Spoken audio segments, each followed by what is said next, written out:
Hello, everyone, and welcome to another episode of Cryptid Cartoons with Dirty Filth. I'm here every Saturday, pending alien abductions or if I get beat up by a Bigfoot. Uh, Saturdays, 2 p.m. Pacific, 3 p.m. Mountain. If you're a weirdo on the East Coast, it's 5 p.m. for you, and all the people sandwiched in the middle in like Omaha, you guys are at 4 o'clock, I think. I'm not quite sure if that's correct or not, but generally, 2 p.m. Pacific, 3 p.m. Mountain. And I come here and I draw a cartoon, and everybody has a good time. And on Monday to Friday, you can check out Dave Scott, who's currently out in the forest with Tim James and Lee Strauss. They're probably hanging out with Bigfoot. Oh, actually, no, they're not. They're hanging out with Merle as well. They're ghost hunting today. But yes, Dave Scott, Monday to Friday. And on Wednesday, handsome Grantavius Flavius Maximus and Lee Strauss with the Max Report. Talk about UFOs and all that stuff. And then Fridays, Lee with Element 115. And on Saturday and Sunday evenings, Mr. Rob G. That's capital M, Mr. Rob G. Excuse me. Just wanted to say hi to the Jaquita and Kitty Cat Caddywhack and maybe Susie, who it's apparently your first time here. So I appreciate that you are giving me some of your time. And 4 p.m. in Missouri. Or is it Missouri? I don't know. But I know where Missouri is because I like to look at maps. So, anyways, let's just move this over so I'm not eating my microphone. We're going to save the eating for afterwards because we go for chicken wings, Fox and I. We currently have a gargoyle perched on the computer desk over here. He's being a good boy. He went and sniffed all the feet he could handle. He's apparently developing a foot fetish, probably care of his brother, the gremlin, which I believe it was Thursday. We had a little mix up. The guest on Thursday had some technical difficulties and couldn't make it, so we just Dave and myself and Tim James just hung out and shot the breeze and whatnot. We were doing the ask the magic 8 ball questions, and someone asked the magic 8 ball if is the gremlin going to take over and rule the world, and the magic 8 ball said all signs point to yes.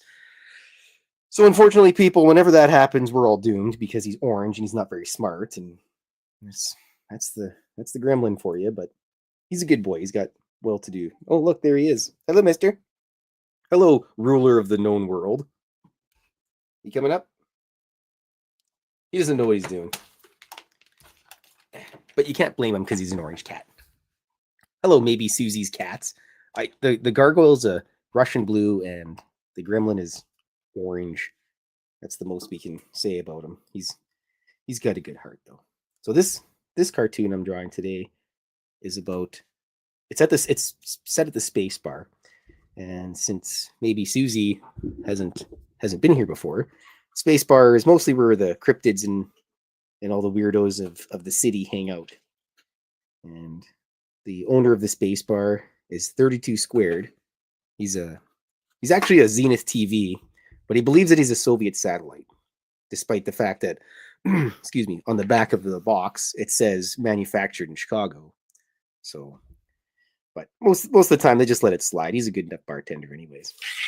And you have him and Sasquatch telling the gremlin that it's probably not a good idea to engage in a arm wrestling battle with Sasquatch because, well, he might be a space alien space brog, but he's definitely no match for the power and guff that Sasquatch has. So most of my characters live in and around the city. The city doesn't really have a name, it's just called the city. I was originally gonna model it after this place where I live in Edmonton, but then I'd have to be constrained to drawing all the landmarks and everything like that from Edmonton. So I just kind of went with I'm going to call it the city, and then I'm able to add or remove whatever I need to because excuse me, because that's the easiest way to do something is just create your own, and then you can put what you need in whenever you need. So, anyways, they're at the space bar. which is quite popular as well. They serve great chicken wings. You're gonna have to find a. Didn't we have someone that works part-time at the Space Bar in the restaurant now? We haven't introduced that one yet, but the concept of it was kicked around. We've got an idea for someone that works semi part-time, full-time in the restaurant. Yep. Orange guy terrorizing the entire universe here. He's clawing at Fox Vegas because apparently he's got the original foot fetish. So, and also I should mention maybe Susie that my accomplice hangs out with us on Saturdays as well. She watches the chat room so I can just focus on scribbling instead of looking up and down every couple minutes. Fox Vegas is I've known her for I don't know 900 years or so, and she makes plushy versions of my cartoons. Actually, let me just grab one here. This is Carl the Alien wearing his summertime attire. The gray aliens have come to Earth to learn about Earth, so these are all handmade, 100%, one of a kind. She never makes two of the same. Sometimes they change clothes. His underwear is actually falling down a little bit. But yeah, she makes the plush versions of my characters and also provides me with ideas for cartoons because we just get the brain hamster going a little bit and give him some brain juice and there he goes. So you're not hearing anything if you hear someone rambling away in the background or being attacked by cats, specifically the gremlin because he's the gremlin. So yes, it's pretty neato. We did in Edmonton, there's a thing called the White Avenue Art Walk, and we did that this year together for the first time, and it was a pretty good success. Had a lot of Zombunnies that get adopted. Oh, by the way, I should mention she's created the Zombunnies. I do have one handy. Yeah. This is one of the Zombunnies she's created. This is Calloway. He's may or may not be the dead man. And yes, these are also 100% handmade and one of a kind. And I'm lucky to have this guy. I got my friend at my work is a big wrestling fan, and he's jealous that I have this. And, well, if I don't ever show up one day, maybe he clubbed me over the head and stole it. Yes, beautiful stuff. Thanks, Fox. So Zombunnies also live in the city, in the world. They come out of the birds are yakking. They work at they come from the sideshow. And cat fuzz. So I should also mention, since I go off on a lot of tangents, so I'll just be rambling for about an hour or so. But if you ever see me poking at the artwork, it's usually because there's cat fluff on there, and there's nothing I can do about it when you got 3 cats. And we have a ghost cat as well. It observes from the supervisor lounge. So, anyways, rambling away here. Thanks, Bino from Oz. I hope you had a good time with the Ask the Magic 8-Ball questions the other day with Dave. That was fun. Are you going up? Are you going down? The gremlin doesn't know. The gargoyle doesn't know. None of them know. They're just cats. All right. He just walks by, deposits cat hair, and then continues on with his life. So inside the space bar, there's a couple pool tables, and there's a whole bunch of arcade machines, which is different than most pubs because most bars or pubs or restaurants or whatever, they don't have that kind of stuff anymore. And no, these aren't those goofy ones where you have to pay with a card. You get to put quarters in there. And then 32 Squared usually tries to rig the games to make them harder so that people spend more quarters on them. That's the type of guy he is. Despite the fact that he thinks he's a Soviet satellite, he's wrong. Usually Bigfoot puts him in his place and lets him know that he's incorrect in his assumptions here. So I have this thing. If anybody ever wonders why the speech balloons are always different colors, these are all the different speech balloon colors so that if perhaps maybe an alien is in disguise or something's in a disguise, you'll know which character is talking. So yes, the Sasquatch has a yellow border and a green inside. I gotta get a smaller pen here. 1 second, I gotta sneeze here.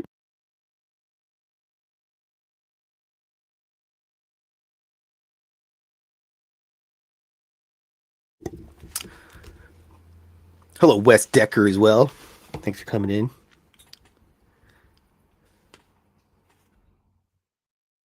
Isn't he married? Polygamist? Oh yeah. I don't know. I look at that. Looks like Rob G's got 2 wives. I mean, some people have their regular wife, and then they have the Italian center girlfriend, and then they have their American wife. So who knows? People are strange. Alrighty. Now I gotta get the bar table done here. I gotta save a spot because the space frog gremlin, he's a little bit pickled up right now. The wrong pen there, folks. I'm gonna have to move my pen set somewhere else, or my brush set somewhere else, because it's kind of behind the microphone, and it always seems to work really good when I'm planning everything, but then when I actually get to it, that's when all the trouble happens. So the gremlin has had a little bit too much milk. He's one of the new recruits of the space frogs, by the way. The space frogs are basically spacefaring alien cats, which I kind of originally got the idea from my friend Spookles. She does the booking and handles all the behind the scenes, stuff at Spaced Out Radio. She's awesome. If I ever had a sister, it would definitely be Spookles. But she showed me this book called Cats in Space. And I was excited. I went, oh, that's an interesting book, because I enjoy reading. So I went to find a copy of the book to buy for myself to put into my collection. And unfortunately, the book's no longer in print. It was made in 1950 something or another. Yeah, it's like $200 for a copy of that sucker. So I don't think I'll be buying that anytime soon. But if I ever win a lottery or somehow stumble across a pile of cash, that's probably give me after a pizza, it'll be the first thing that I probably go buy myself to add to my massive book collection, because between Mrs. Fylth and I, we probably have over 1,000 books. You can never have too many books. They don't get deleted if your power goes out or your device doesn't work. I'm a super gigantic nerd for analog everything. Alrighty. Just putting a little bit of base color down here. I'll get back to it because I let it dry. I have a habit of slopping water all over the place when I do this. And it may look like a pile of nothing at the point, but oh yes, there's a lot of characters in the world. We got Men in Black, they got ghosts, reptilians, orbs, vampire too. There's an insectoid that's made a couple appearances. Mothman's in there somewhere. Actually, let me show you here. I have the Mothman drawing from the other day.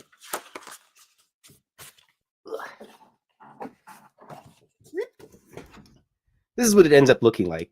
This is the Mothman and the Goblin playing the Ghost Hunter arcade machine. Oh, I don't know, maybe Susie, maybe it is, maybe it isn't. Hello, Linda. Thanks for jumping in here. Yeah. The Goblin's pretty much like a pool shark for arcade machines. And he likes to bet money on the games, and he whoops everybody and gets a nice high score. However, Mothman has been practicing. Did Mothman actually end up winning? Did you get that high score beat from that game you were playing? I showed you that, like, if I could beat Trev's high score, which I did. Okay. Mothman can totally take. So Mothman won, and the Goblin is a little bit upset, but he's kind of a sore loser. But him and his friend the Gnome are probably going to plot something, so we'll have to find out in the near future here. I like Mothman. I commissioned a Mothman too one day. It's badass. Then there was another Mothman made. I was more of a moth lady, but He was very much loved. I'm happy with that. Plus, it was purple. It was a really nice color. Not entirely purple, but there was purple in it. I'm a sucker for purple, so I'm kind of biased about that. But anyways, we get Bloody hells. Put the wrong guy in there. That's all right. That's the beauty of watercolor. You can always adjust it. It's kind of like acrylic paints. Because, you can paint your acrylic painting and then like a month later come back to it and then decide you want to change something on it. So you can do that.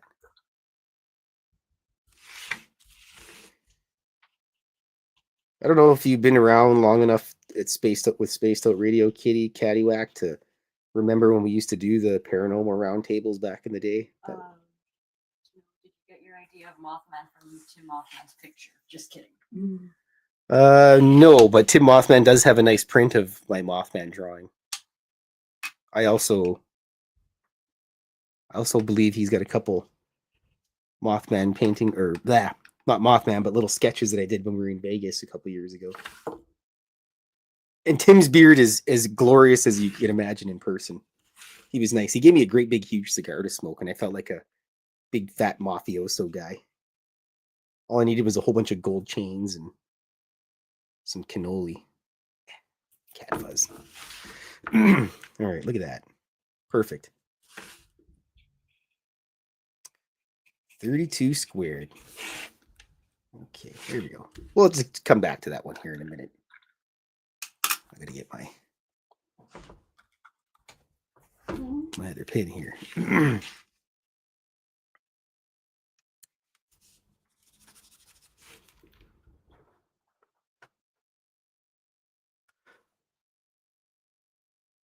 Yeah, Tim's beard glows. Glows with a mystical aura of mystery. How's that for mystical? It's like I have an RPG character. I named him. He works at a company and his name is Blixley Broomhandle, and he works at the Best Better Builders Business Bureau. He's actually a shyster. So weird. Right, I gotta put a little undercoat for Sasquatch on here. Oops, there's some fluff. Give him a little bit of an undercoat, and then I can put the nice heavy-duty Sasquatch color on him afterwards. He's a nice dark brown, actually. And he has a cousin that lives in Florida. His name is the Skunk Ape. He's scrawny, and he's got little tiny, thin little pencil girl legs, and he's upset because he lives in a swamp because well, it's Florida, right? It's all swampland for the most part, and he's smelly and grumpy. And what are you to do besides tell him to put some moose juice and shower with that? That'll clean your right up. Oops. All right, now I'm gonna color up the space frog, the gremlin. He's based off my cat, obviously. He's a little bit intoxicated. He's had too much milk today. He's getting all rowdy and figures now he can scrap Sasquatch, which, pretty sure if he was going to go do an arm wrestling match, Sasquatch would just like throw him across the room. He's got his little milk mustache going on here. Very important because it shows that he's quite pickled. Yes, in the end, they are actually aliens from space. Which is actually kind of funny because there's my old cat Blob. Her original name, her name was Lyran, but we just called her Blob because she was a fat cat. But that's kind of where the idea for the space frogs came from as well, and among other things. But anyways, rambling away here. It's not important, but they are technically aliens, but they're about as smart as regular cats on Earth. So most people just mistake the space frogs for cats in a spacesuit. Oops. Yes. Ugh. Come on, brush. There we go. And they wear kind of a teal-colored suit. And they do have a dome that goes over top if they go out into outer space or they're traveling anywhere. Yes, there we are. Yeah, I miss my blob. I cry about it all the time. Can't help myself. She was the best. I was actually looking at a couple old pictures of her from last summer. What a blob. She was my supervisor. She used to hang out all the time on the show, and I'd always send pictures of her to Dave. She was a good cat. Don't get too many blobs in your life. Actually, if you want, you can go to spacedoutradio.com and go into the swag section because we don't have any ugly swag. We get some weird stuff. Like you can get a pair of underwear with Dave's face on it, so Dave can be nestled in your crotch at all times if that's your kind of thing. But you can also get a Science Blob T-shirt. I think there's a T-shirt there. I know there's a poster because I bought the little poster card and a pillow. Yeah, I don't know how the gremlin's going to take over the world when he's pickled up sitting in the space bar. Unbelievable. Actually, highly believable because he's a cat. He's orange. There we go. Now I got to color in 32 Squared's face. He's kind of also 32 Squared, despite being a television, is also kind of modeled off. If anyone's ever played Dungeons and Dragons or anything, there's a species called Modrons, which are never really used those characters, but they're basically robots of some sort.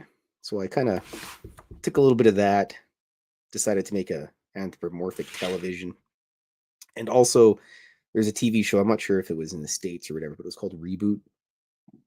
And Mike TV was a literal TV, and he was in that show as well. It's kind of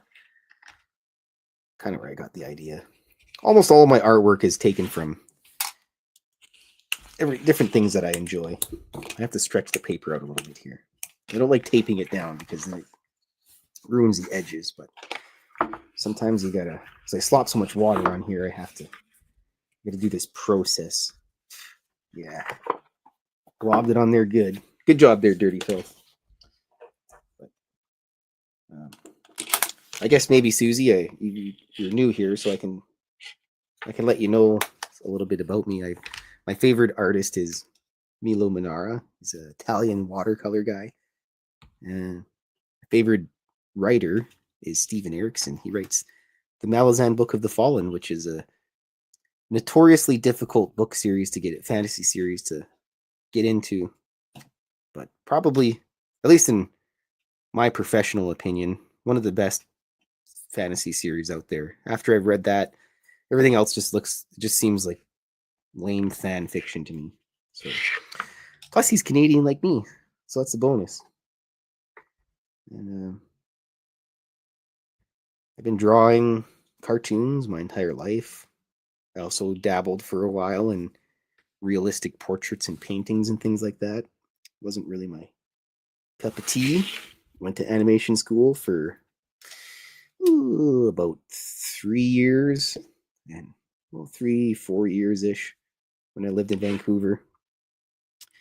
It didn't turn out the way I wanted because apparently I had to draw everything as though I was working at Disney, and I had no interest in drawing Disney or Pixar style cartoons or anything. And some of the teachers wondered why I was there, and I said because I'm spending money and I want to learn how to animate. And if I'm not wasn't interested in a job at Disney and Pixar or whatever. I just wanted to learn the secrets, and it worked out good in the end because I met a lot of good people, and I still talk to my 3D animation teacher, Miles Harrington. I don't know if you're listening, Miles, but if you are, you're a good guy, and I'll have to come down to Vancouver one day and we'll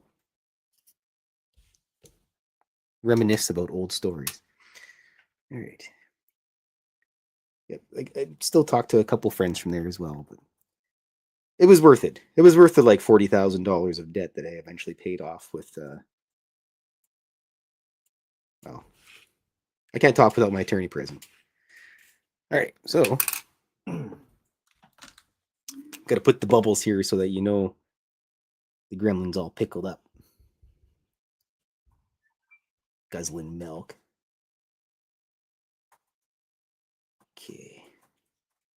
Then after that, Well, we have to do Sasquatch's eyes. The Sasquatch always has blue eyeballs. Not sure when I came up with that, because apparently people that have seen Sasquatch claim that they don't have blue eyes, but I figured the blue eyes would work good. Maybe to do the television up here. Oh, well, I wouldn't say that, Miles. I wouldn't say that, Jennifer. Linda, I have one short comic that I worked on and I finished, and I'm currently working the second one. But I've got a bunch of ideas piled away that I've got to sit down and prioritize some of my stuff here because I've got a ridiculous amount of ideas, and I'm just my second book is being published currently. I'm not sure what the deal is. I have to wait for Amazon to do all its Amazon stuff, and then I'm currently also writing the third book. It's just a collection of cartoons and everything.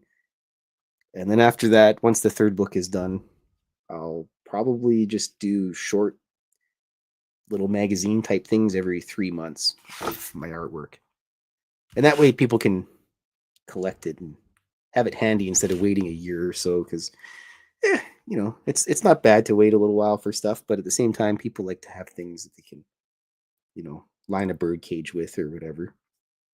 So I'm almost done all the painting part to this. Let's see here. Ooh, gotta do that TV. Gotta get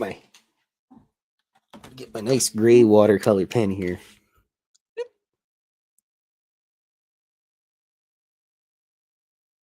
Hello, Jessica, the Huntress.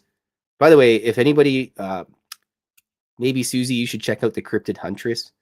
Go to YouTube, plug in the Cryptid Huntress, watch all her videos. She's got a ton of awesome videos. And she actually goes out in the forest and looks for Dogman and Bigfoot and all types of weird things. She's absolutely awesome. I got to meet her in person too, which was really neat. Great lady. Biased because I know her. So check her stuff out as well. And she's on TikTok and X and everything.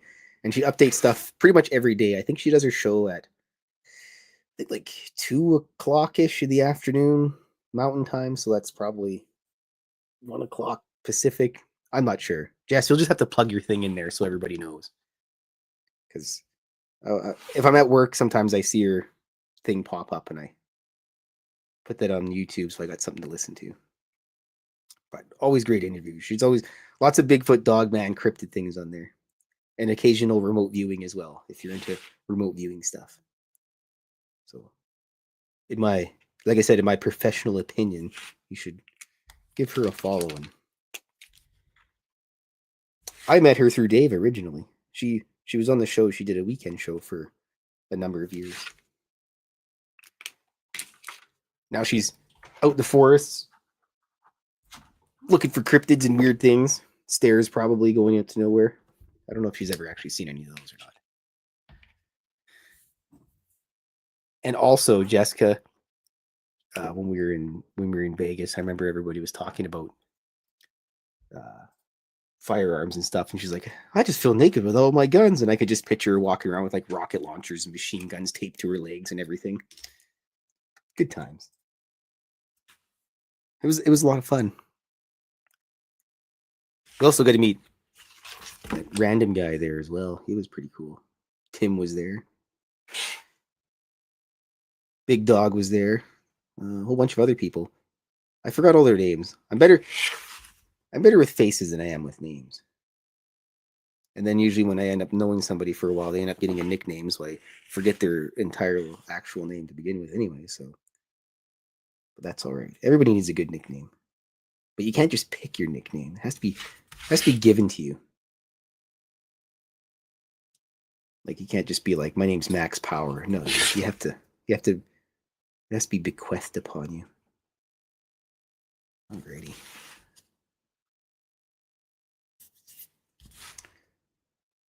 Color this in here.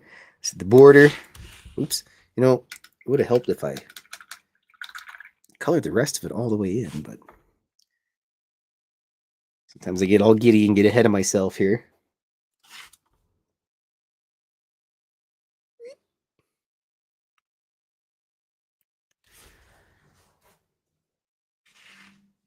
Cartoon hobos. Hello, lovely Julie. Yes. I'm one of the few people I know that use the word hobo on a regular basis. Speaking of hobos, there's a there's a there's a whole bunch of places in Alberta called home hardwares. I'm not sure if it's an American thing or whatever. And I work in a warehouse in my normal job, and we ship to the home hardwares. And I always call them the hobo hardwares. And everybody just looks at me weird, but I mean, you can't really look at me weird considering the people I work with are all a bunch of rednecks. So Jessica could totally fit in Alberta, like easily. You wouldn't be able to bring half your armory with you, Jess, but you could definitely fit in here. Right. Ooh, the carpet. Jennifer says, how did you get the name Dirty Fylth? Did you pick it or was it given to you? Well, a million years ago, you had to select a name for a character when you made your character in Diablo 2.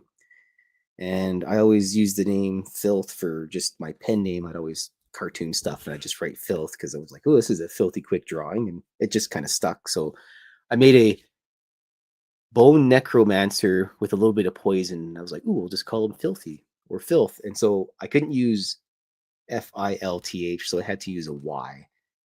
And then I needed an email, so I had to use that. And then the Fylthy with the Y just stuck. And then it was actually Dave started calling me Dirty Fylth, which actually works out pretty good because I only shower on my birthday once a year. That's why my nails are so black. Okay, I got to color up the rest of the Sasquatch here. But yes, that's how I got that moniker. And then unfortunately, when I did my book, I actually had to use my first name, and then I had to invent a last name, so my name is Klaus. So, and instead of using my actual last name, I just used the last name from one of my role-playing characters that I used to use. He was a dark elf. I made that character when I used to hang out with my friend. Her character's name was Nefer, and like Nefertiti Nefer. Yeah, we were really good friends, and it turned out she was an artist. She's from Egypt. I haven't talked to her in a couple of years, but she does traditional large style paintings that you would find in a art gallery. An art gallery is just basically a fancy place for money laundering, to be honest. So that's why you see all these guys with I just stuck a paint can on a swivel and let it spill out over top of a canvas and charged $1,400 for it. It's money laundering, folks. That's what it is. Especially guys that put like 6 buckets of sand and they put a hole in the bottom and they pull it out and all the buckets topple over, and then a whole bunch of wiener kids pay to see that. Like, give me a break. Now I'm rambling. Well, Julie, my full name is Klaus E. Dangerously. There you go.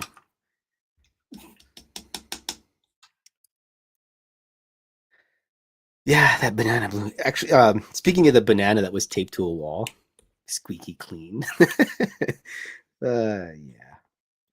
Speaking of the banana that was taped to the wall at the art walk I was talking about, apparently there was a guy that drew a painting of that banana on the wall, and he put a price tag on it for like $10,000, which I think is brilliant because you never know if some subtly rich guy is walking by and sees that and says that's absolutely brilliant and cool and I want to buy it, and then he buys it, and you're like, holy crap, I just made 10 grand off this. I guess I should also mention something interesting about me is the guy that owns Skinwalker Ranch, Brandon Fugel. He probably owns more of my art than anybody in the entire world, because every year, I got to preface this. In Canada, we don't get to watch Skinwalker Ranch until like 2 months after it's already been out. So I got to wait till September to watch Skinwalker Ranch. And what I do is I watch it and then I draw a cartoon for about pretty much every episode. And then I package them up at Christmas time and mail them to Brandon, which is really neat. And then he usually sends me a letter or something back. And he sent me the first season of Skinwalker Ranch on DVD, which was pretty cool. And he sent me a Skinwalker Ranch T-shirt that isn't even in the stores, which is even more cool. And well, it's not here. I had it here previously, but he also sent me a copy of the book, Skinwalker Ranch, the George Knapp and Colm Keller book. And it's really neat because I know he had read the book because it's all worn out and everything. And he wrote in it, he said, thanks for bringing the ranch to life with your brilliant artwork. Signed, Brandon Fugel, owner, Skinwalker Ranch. So it was really neat. Yeah, I'm kind of proud of that. I have someone that's, a relatively popular figure in the universe, like my artwork, and he's got a whole pile of it. So it's pretty cool. I still think that he should have a Canadian come out there one day. I will be the Canadian. All right. I have to let this dry for a second because of the pig with the water. And then the inking will happen. And it looks really nice once it gets all inked up. Instead of just a bunch of blobs. Hunt for the Skinwalker. Thanks, Jules. I still have to get the Skinwalkers at the Pentagon book. We need the 5 and the 4 and the 3. I'm going to bring up the 6 boy as well.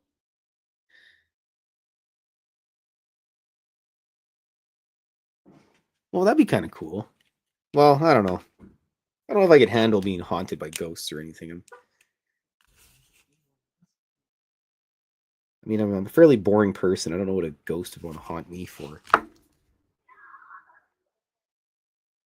just draw cartoons and read books and play role-playing games. Which we're going to do that tonight. All my nerd friends are coming over. We're going to roll some dice. We're almost done the campaign. It's been about a year, almost a year now.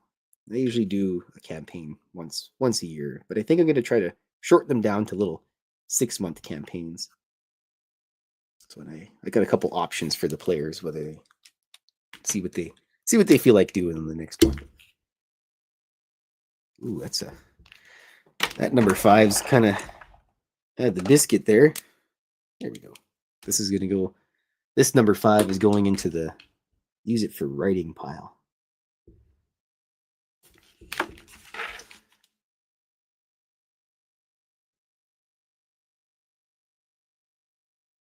Yeah, I probably would, Jules. I'd be like, you know what, Ghosty Boy, if you're here, have at it. Just don't watch me in the shower on my birthday once a year. Here's the little television set in the background, which is advertising the Starborn Secrets, which airs 10 p.m. on Mondays. The guy that hosts the show, he's got a real goofy hairdo and some kind of weird Greek name and talks about aliens and things like that. It's definitely not somebody in real life. Maybe based off somebody. All right. As far as your pen goes, Ben says put the lid on and flick it a couple times and sometimes get a little bit more like that. You can, but the problem is it's all worn down. It's getting flat. I don't know if you can see that. Ugh. No, it doesn't work. Hey, actually, it did kind of zoom in a little bit there, didn't it? Yeah, whatever. They just get worn down. It's the type of pen they are. Faber-Castell, my favorite pens.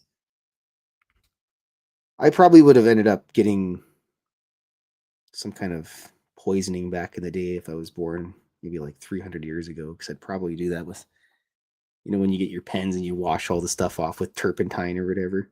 I'd be licking them and then I'd go insane and cut an ear off or something like that. Maybe.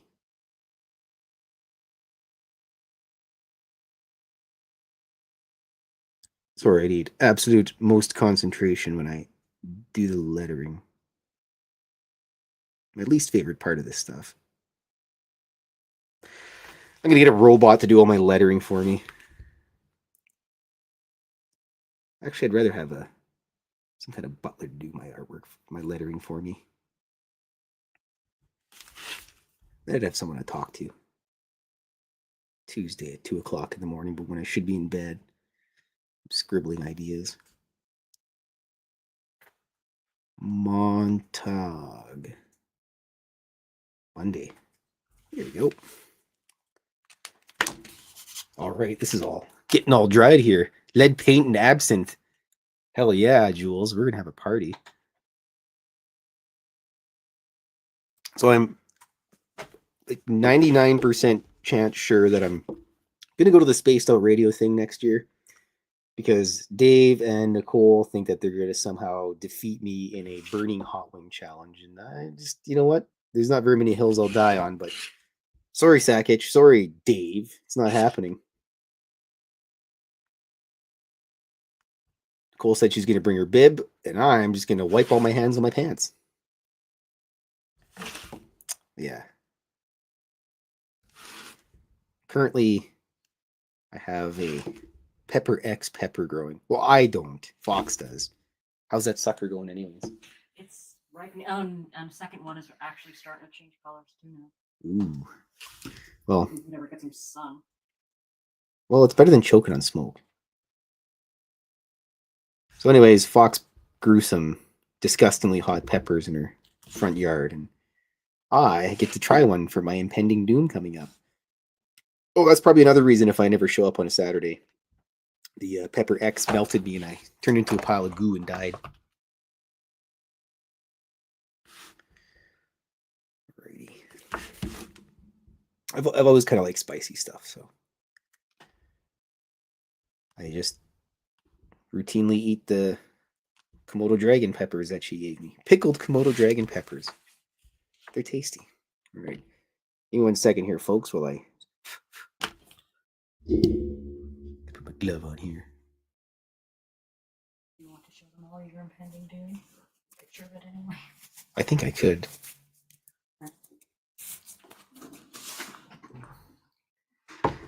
Here's the impending doom that I will be eating. It's a triple X pepper. Pepper X of some sort. Thanks, pal. Oh boy. But yes, it's gonna be pretty burny. Human private parts. Yeah. You know what? We had to do that in life drawing class. That was interesting. The first life drawing class that I did was on a Sunday at 11 o'clock. And I get to class, and we were supposed to bring all of our graphite, charcoal, and paper and everything. We had to bring giant 2-foot things of newsprint or whatever, like just a cheap rip-off paper. And so we're sitting in class waiting, and I noticed there was one lady, and she didn't have any paper or pens or pencils or any utensils or anything whatsoever for art. And in my head, I'm thinking, well, geez, that's not a good start to your first day in life drawing class, because I figured maybe the first class was going to be, talk about how everything is, like who do you do, or who are you, what do you like doing, go over the curriculum and whatnot. So yeah, everybody's sitting. We sat in a big circle, and the teacher told us the usual stuff. You're not allowed to have your phone out, and you're here to learn. There's no giggling. We're gonna have short people, tall people, skinny people, fat people, men and women, the usual. Some people would bring props, he said. And then, so when it all comes down to it, he goes, okay, Maya, whenever you're ready. And then this lady just stands up, goes and stands in the box in the middle of the room, takes her pants off, takes her shirt off. And then every single guy in the class was like, ugh. And then nobody wanted to lift their paper up for a while. And it was really awkward. And then, yeah, I always figured one of the guys would get kicked out of the class, but there was a lady that was in there, and she was apparently taking pictures of the male models for a couple weeks. Pretty greasy, but I made some friends with some of the people there, and I ended up learning that the models would make $400 per class, which was interesting. I was definitely in the wrong business at that point in time. We had one guy that came in, and he always brought, can't remember his name, but he's a really good guy.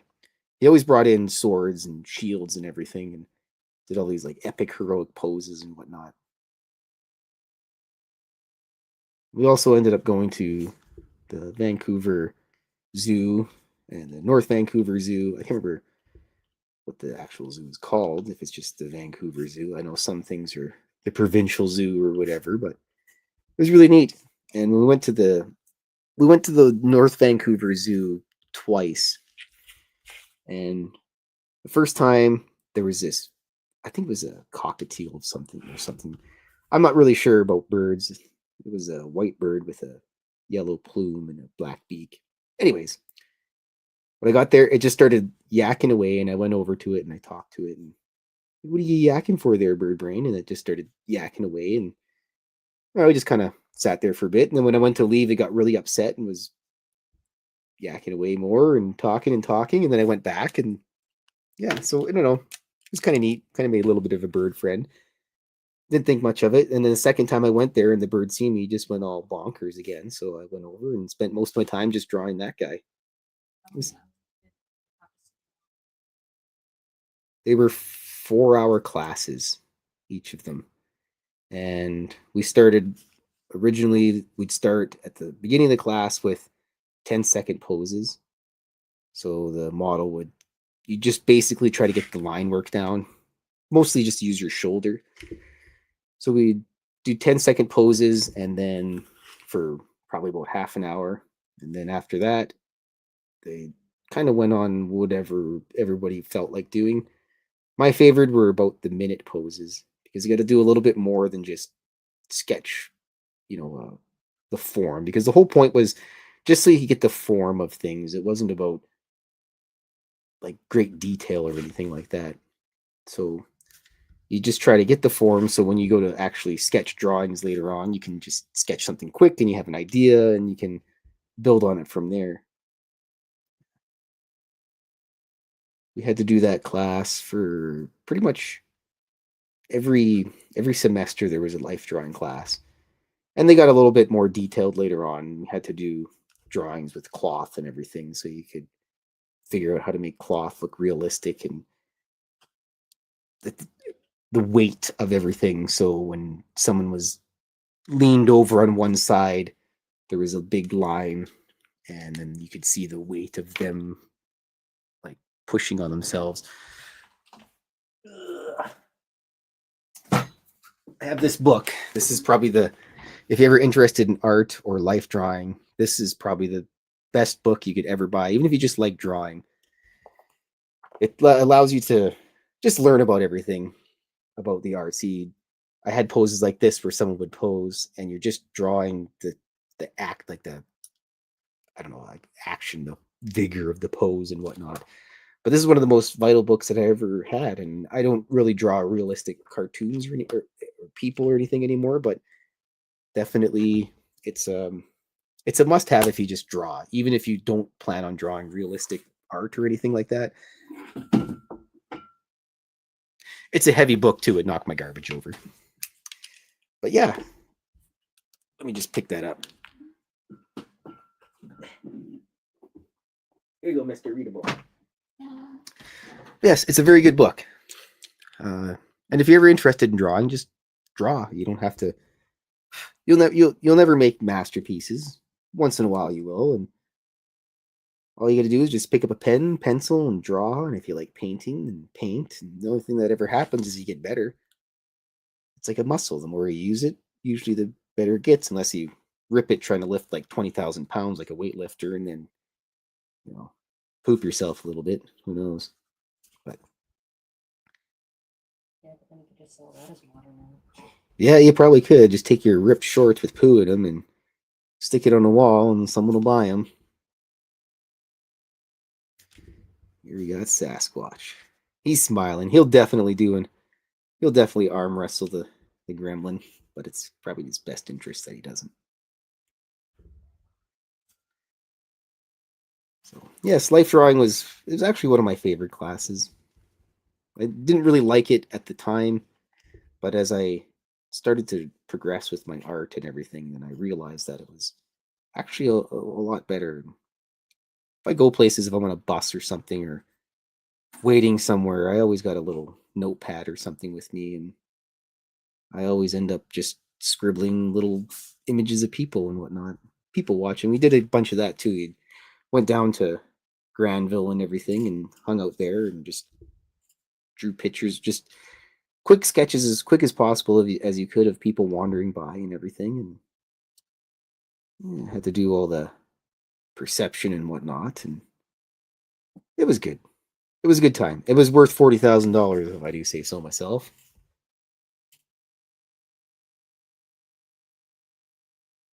Look at this pickled up little gremlin here. Little wiener.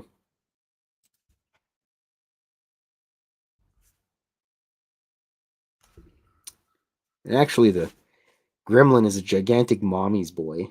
He loves his mom. He also likes pizza. We're having pizza one day and climbed up on Mrs. Fylth. And before she knew it, he had hooked a slice of pizza out of her hand, grabbed it from on the ground, and bolted out into the backyard. And that was the last time we ever seen that slice of pizza. Yeah, he's a jerk like that. But what do you expect from an orange cat? All types of shenanigans, mostly. I gotta put a little bit of green boy on there for this.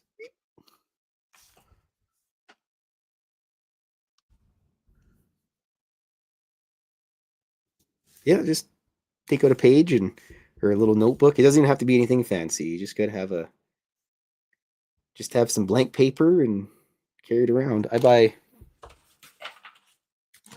these things. These are the brand is called Moleskin, I believe. And they're just little rip out pages. I like the ones that you can rip the pages out. Oh, look at that. There's a space frog. Call sign Gremlin. Yeah, that's an old one. When did I draw that? 2025. Yeah, and there's so yeah. These are usually what I carry around with me. I go to the local pub and they don't mind that I bring my pencil crayons in there and draw cartoons, and they got a whole wall of my cartoons there.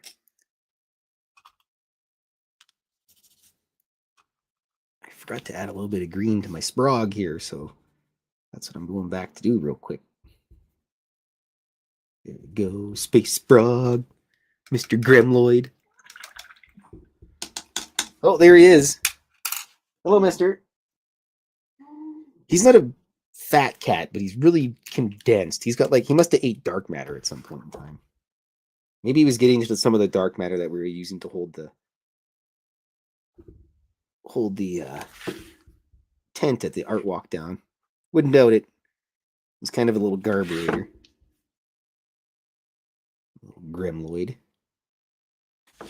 Alright, and I always put these here because I don't know about popular places or where the cool kids go, but I just go to the local watering hole, and a lot of times they have these little hooks where you can put your jacket or your hat or a cloak.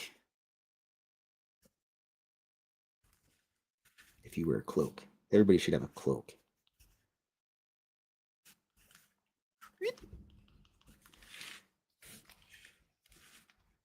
This is almost getting towards the end here, folks, and I'd like to tell everyone that I appreciate you spending your time with me here today. Everyone's only got so much time to do stuff, and if you hang out on a Saturday afternoon with me and just listen to me ramble and look at my cartoons, I really appreciate it. As long as I get to share my cartoons with people and maybe they can get a chuckle out of it or some enjoyment, then that's fine. It makes me happy. Settle down, books. My books are falling over. It's probably a bookshelf ghost of some sort. That's what I need, is a ghost like from Ghostbusters that lives in the library. Categorize all your books for you in alphabetical and numerical order, which is very important. All right. Sprog is still a little damp there. That's all right. We'll draw the cup that he knocked over. He drinks his milk out of a whiskey glass because he's weird.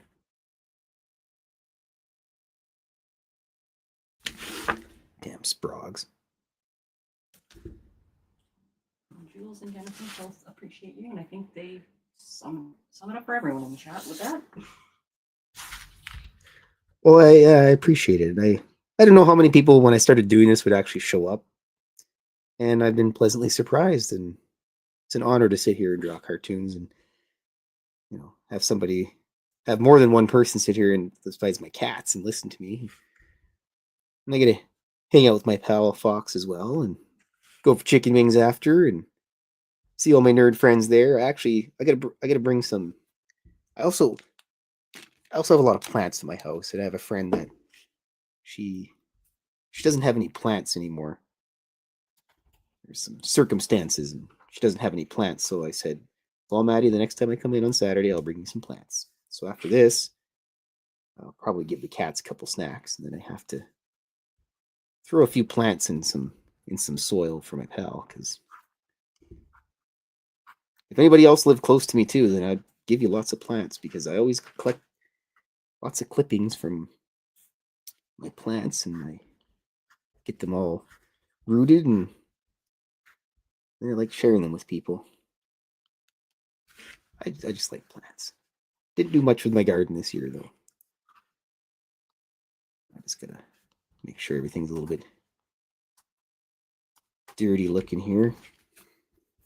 And then I'll have to sign this sucker, and then we'll be on our way, and everybody else can go about their day. I think Jules got to take out the goats and the donkeys and the 600 dogs and cats that she's got for a walk. Maybe she's got 700, I'm not sure.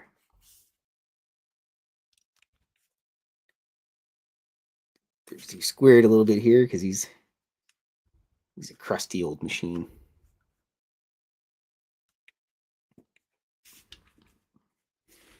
Ooh, we're almost done here, folks. Look at that pickled up little gremlin. Unbelievable.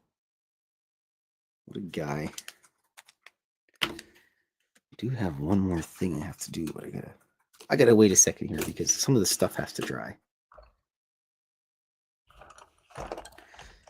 Bino, sometimes I feel like it's casting a spell on people that watch, because sometimes on Dave's show I've had that happen where people go, "Oh, sorry, I was just watching this guy draw cartoons and everything." I feel like kind of casting some sort of magical spell on them, but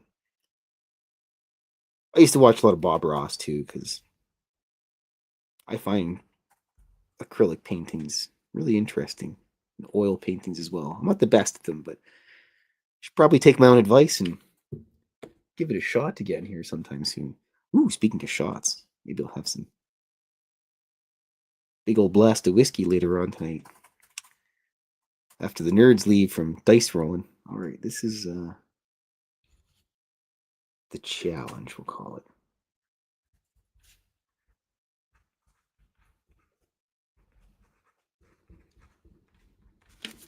I just have one more thing here. I'm gonna have to get a fresh brush that isn't all sogified, mixed up with a bunch of colors.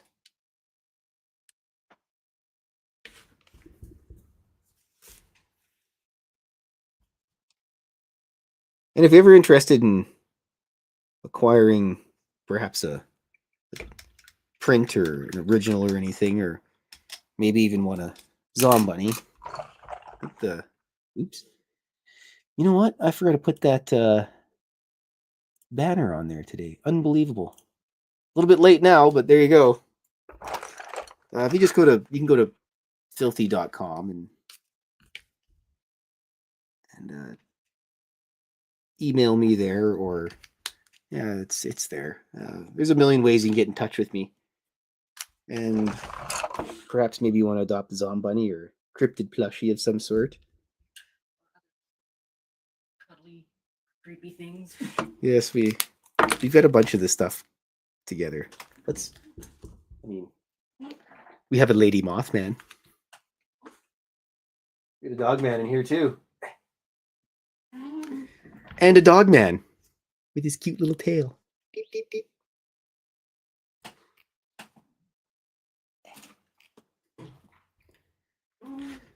Most of them come with a drawing and some other stuff too as well. I'm forgetting something here. I'm drawing a blank, everybody. Oh, yes. Respirator for the Sprog so we can breathe on Earth despite him not having his helmet on. All right, here we go. Put that on there.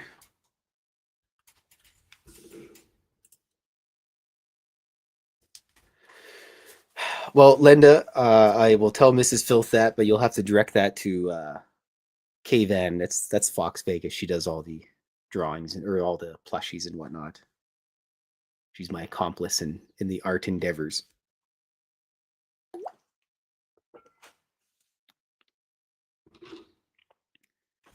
Do I have, you know what? I don't even have the drawing to go with Lady Nightcrawler, but how was that dress? Doing the dress for the Lady Nightcrawler? Was that a pain in the ass or what? Oh God. Yeah, the dress was apparently a pain. And every time I mention it, Fox kind of gets Forrest Whitaker eye and wants to, I don't know, throw a shoe at me or something. You've seen the shoes that I throw. Yes, they have. They're stilettos with sharp edges on the bottom. Heavy plastic. And they're heavy plastic. Okay, everybody. Thanks for hanging out with me for an hour or so today. I'll be back on Monday with Dave. Got all my computer issues sorted out, and I'll also be here next Saturday as well at 2 p.m. sharp. And hope everybody has a wonderful rest of their day. Have a good Saturday evening, and make sure you. Apparently, the Space Frog Gremlin is going to be plushified next, so we'll keep everybody up to date on that. So you guys have a wonderful rest of your evening, and have a good Sunday tomorrow. Maybe make yourself a roast or something like that. Roasts are always nice on Sunday. Okay, have a good night, everybody. Remain dauntless. Tschüss.